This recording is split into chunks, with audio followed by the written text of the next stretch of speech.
बहनों की लालची भाभी।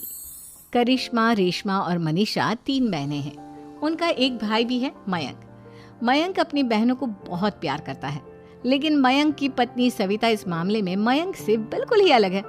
वो अपनी ननदों का जितना बुरा कर सकती है उतना बुरा करती ही रहती है और अपनी ननदों पर हुक्म भी चलाती है। करिश्मा, करिश्मा, तुमने अभी तक नाश्ता नहीं बनाया? तुम्हारे भैया को ऑफिस जाने में देर हो रही है। हाँ भाभी, बस अभी बनाती हूँ। करिश्मा, तुम ये ढीलापन छोड़ दो। कल को पराए घर जाना है। वहाँ अगर तुम इस तरह से काम करोगी तो लोग क्या कहेंगे कि माँ ने और भाभी ने कुछ सिखाया नहीं। और तुम्हारी दोनों बहनें कहाँ हैं? अब रेशमा मार्केट गई है और मनीषा सो रही है। क्या?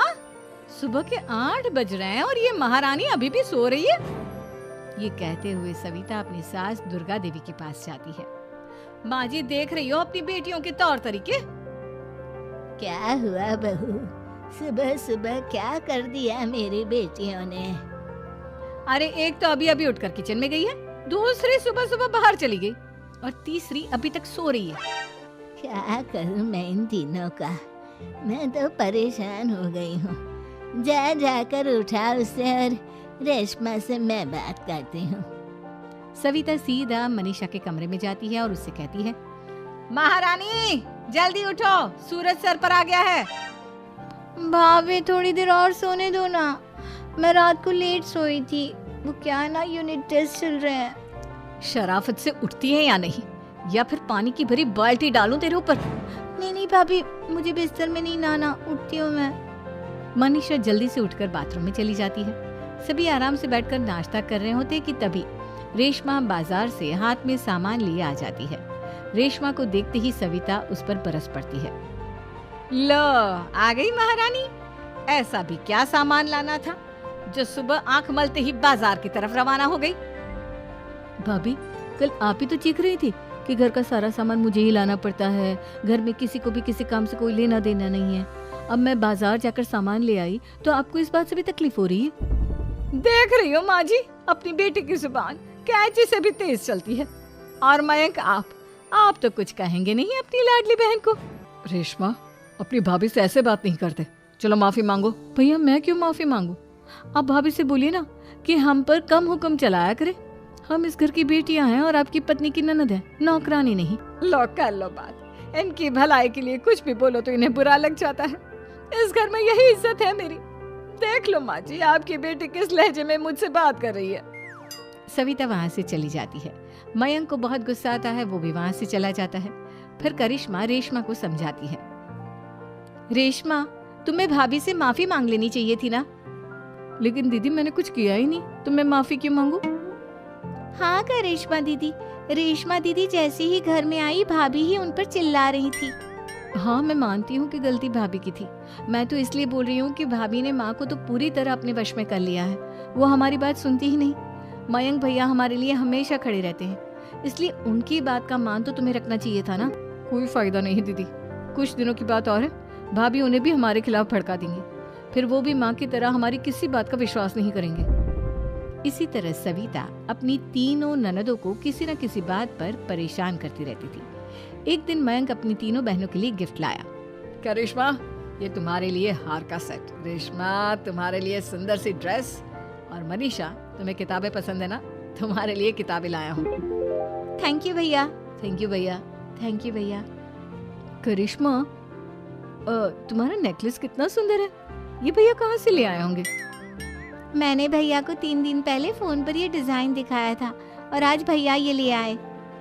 सविता तो अपनी ननदों के गिफ्ट्स देखकर जल गई और करिश्मा का नेकलेस तो उसे भी बहुत पसंद आया था। अपनी बहनों के लिए कितना अच्छा नेकलेस लेकर आए हैं, मुझे कभी कोई गिफ्ट नहीं दिया।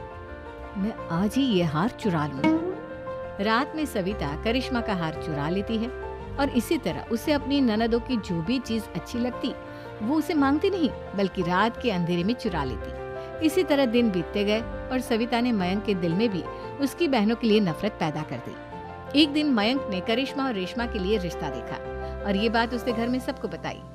माँ, करिश्मा और रेशमा के लिए बहुत अच्छा रिश्ता आया है, वो लोग कल इन्हें देखने आ रहे हैं। आप और सविता मिलकर सारी तैयारी कर लेना।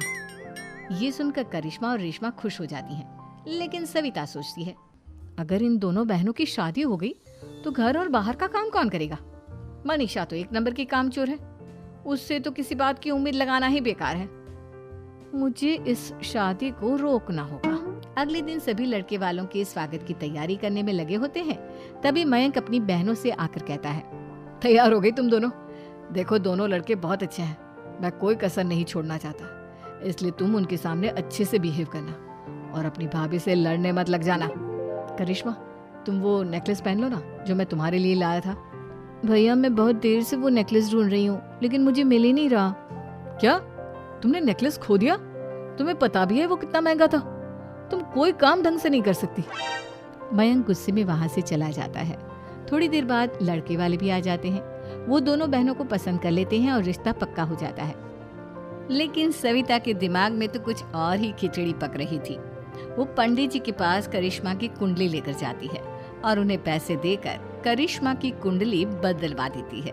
जब लड़के वालों के पास करिश्मा की कुंडली जाती है तो वो दुर्गा को फोन करते हैं। बहन जी, हमने करिश्मा की कुंडली अपने पंडित जी को दिखाई थी। आपकी बेटी की कुंडली नहीं बल्कि दोषों का पिटारा है। देखिए, मैं और मेरे पति इन सब बातों में बहुत विश्वास करते हैं, इसलिए हम आपकी बेटी से अपने बेटे की शादी नहीं करा सकते। इस तरह करिश्मा का रिश्ता टूट जाता है और सभी घर वालों को बहुत दुख होता है। अब कविता सोचती है, चलो करिश्मा का तो रिश्ता टूट गया, अब रेशमा का भी रिश्ता तोड़ना है। क्या करूं? अब सविता आवाज बदलकर किसी अननोन नंबर से रेशमा की होने वाले ससुराल में फोन करती है।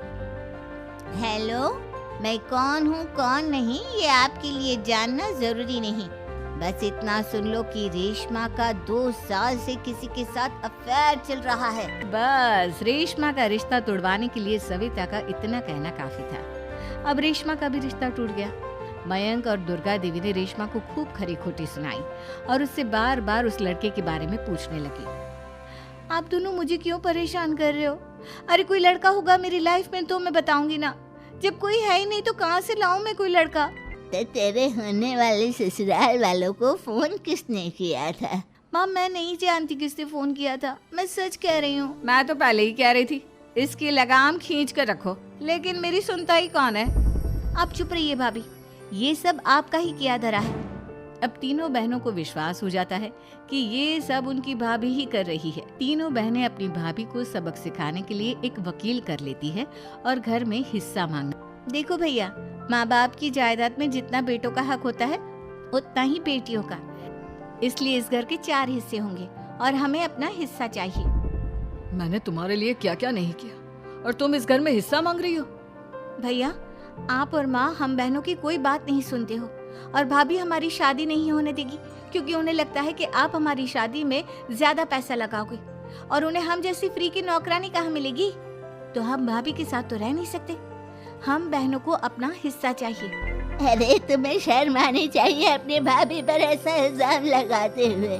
वो तुम्हारे बारे में कितना सोचती है। हाँ माँ, भाभी हमारे बारे में बहुत सोचती है, दिन रात बस यही सोचती रहती है कि किस तरह से अपनी तीनों ननदों को परेशान करूं और कभी मुझे पढ़ने भी नहीं देती।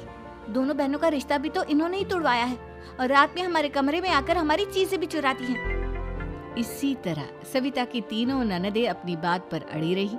अब कोर्ट में तारीख भी शुरू हो गई। जब सविता को लगा कि उसकी तीनों ननद इतनी आसानी से नहीं मानने वाली, तो उसने अपने पति और सास को सारी सच्चाई बता दी और अपनी तीनों ननद से माफी मांगी। मयंक और दुर्गा को भी अपनी गलती का एहसास हो गया। अब सविता खुद करिश्मा और रेशमा के लिए अच्छा रिश्ता ढूंढती है और उनकी शादी करवाती है।